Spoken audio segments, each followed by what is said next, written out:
황 여사님, 3개월 후에 드디어 정직원이 되십니다. 열심히 일하면 정직원 되는 거예요. 먹고 살기도 힘든 세상. 황 여사님, 그거 맞지? 안 힘드세요? 남의 달부터 연장하시네.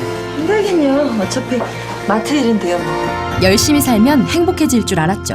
큰일 났어요. 빨리 나와봐요. 하루아침에 떨어진 해고 통보. 저 일해야 돼요. 이거 부당할 거예요. 회사의 일방적인 계약 위반이라고요. 근데 이 아줌마들이 이대론 포기할 수 없는 일. 계약직이 안만 팔은 목숨이라도 이건 아니다. 다른 방법을 써야 할 것 같아요. 파업이요. 파업이요? 그래도 협상에 나가봐야 되지 않을까요? 좀 있으면 진짜 떨어지겠지. 아줌마들이 해왔자지 뭐. 우리가 외면해버리고 마는 삶의 또 다른 이면.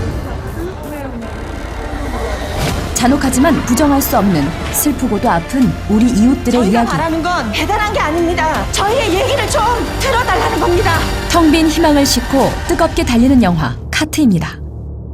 자, 그럼 오늘은 한 여사님께서 구호를 외쳐보도록 하겠습니다. 고객은 왕이다.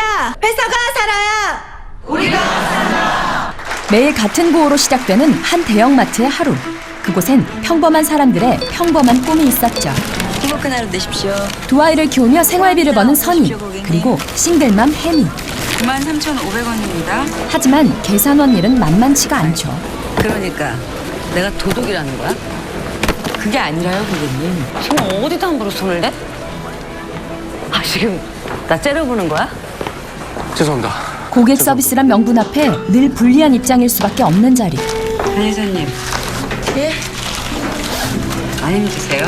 혜미는 이 일에 사명감을 갖는 선희를 이해하지 못하는데요. 다들 잠깐 나가 계세요. 이 여자 엄마? 게다가 오늘 혜미의 일지는 더욱 안 좋습니다. 손님은 과도한 사과를 요구하죠. 죄송합니다. 이런 일은 다반사. 그런데 요즘 아웃소싱이 트렌드지 않습니까? 그러니까 말이야. 네, 말씀드려 죄송합니다. 한두 명도 아니 사회적으로 비난받을 수도 있고요. 법적으로 분명 그거를 왜 당신이 걱정합니까? 그리고 얼마 뒤 직원들에게 한 통의 메시지가 도착합니다. 3개월 뒤 정규직 전환을 앞둔 선희는 갑작스러운 해고에 머릿속이 새하얘지죠. 최 과장님 이거 뭐예요? 회사가 하루아침에 말을 바꾼 건데요. 강 대리님, 제가 좀 이해가 안 돼서 그러는데요. 전 정직원 시켜준다고 약속했었잖아요. 일단 불안한 마음에 대책 마련에 나선 사람들. 노동조합을 만들어야 해요. 자, 이게 노동조합 가입 신청서예요. 하지만 회사는 협상 자리에도 나타나지 않죠. 다른 방법을 써야 할 것 같아요. 다른 방법 뭐가 있는데? 파업이요. 파업이요? 해고 통보의 부당함을 알리기 위해 최후의 방법을 선택한 건데요. 하지만 회사도 그대로 보고만 있진 않습니다. 자, 3명씩. 아르바이트생을 투입. 어떻게든 파업을 막아보려 하죠. 힘으로 모든 걸 해결하려는 회사. 그렇게 그녀들이 넘어야 할 산은 높고도 험하기만 합니다. 영화는 한국 상업 영화사상 처음으로 비정규직의 문제를 정면으로 다뤘는데요. 대형마트에서 벌어진 실화를 바탕으로 만들어져 더 큰 화제를 모았죠. 불법 점거하고 계시는 거거든요. 무거운 주제임에도 불구하고 뜨거운 관심을 받았던 작품. 하지만 할리우드 대작에 밀려 잠시 그 열기가 주춤했었는데요. 그래도 이 사회에 꼭 필요한 영화의 메시지는 많은 이들의 가슴에 큰 울림을 주었습니다. 불법은 회사가 먼저 저질렀잖아요. 앞으로 어떻게 될까요? 특히 이 영화를 주목할 수밖에 없는 이유. 악으로 깡으로 임한 여배우들의 연기 톤 때문이죠. 부당함에 맞서는 여성들의 처절함을 표현하기 위해 여배우란 사실을 잊은 채 촬영에 임했다는 그녀들. 엄마, 죄 지은 거 아니야. 혹한의 추위 앞에서 몸이 얼어붙는 한이 있더라도 결코 물러섬 없이 한 번 더를 외쳤다는 강심장. 형 지금 회사가 어떻게 돌아가는지 몰라요? 그게 뭔 상관인데. 하지만 촬영은 처음부터 난항을 겪어야 했죠. 장소 대여가 불가능해지자 울며 겨자 먹기로 선택한 차선책. 경기도의 한 물류창고를 빌려 마트처럼 꾸몄고 컴퓨터 그래픽으로 현실감을 더했는데요.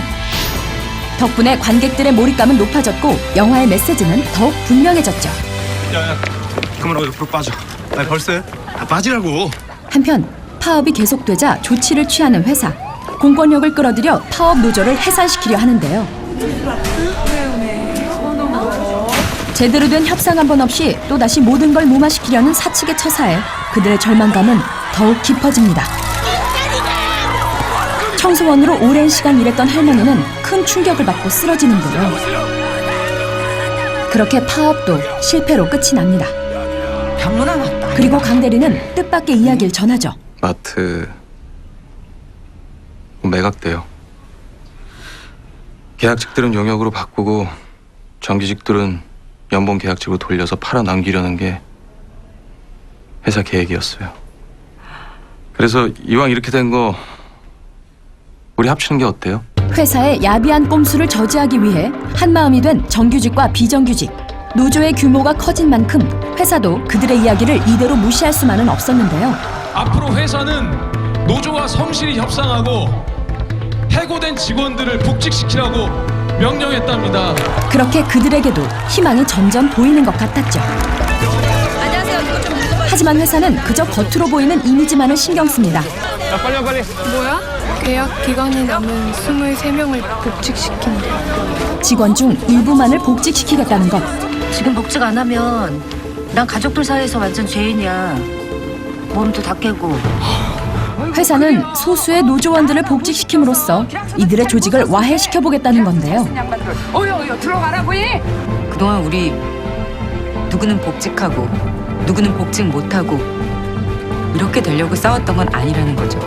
다 까놓고 말해서 집에서 돈 벌어 오라고 나는 난리야. 이런 회사의 처사는 예상대로 노조의 분열을 만듭니다.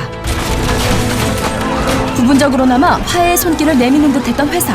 하지만 그건 그저 형식적인 것이었을 뿐. 또 한 번 힘으로 직원들의 간절한 바람을 꺾어버리려 하죠. 그리고 혜미의 아들이 크게 다치고 맙니다.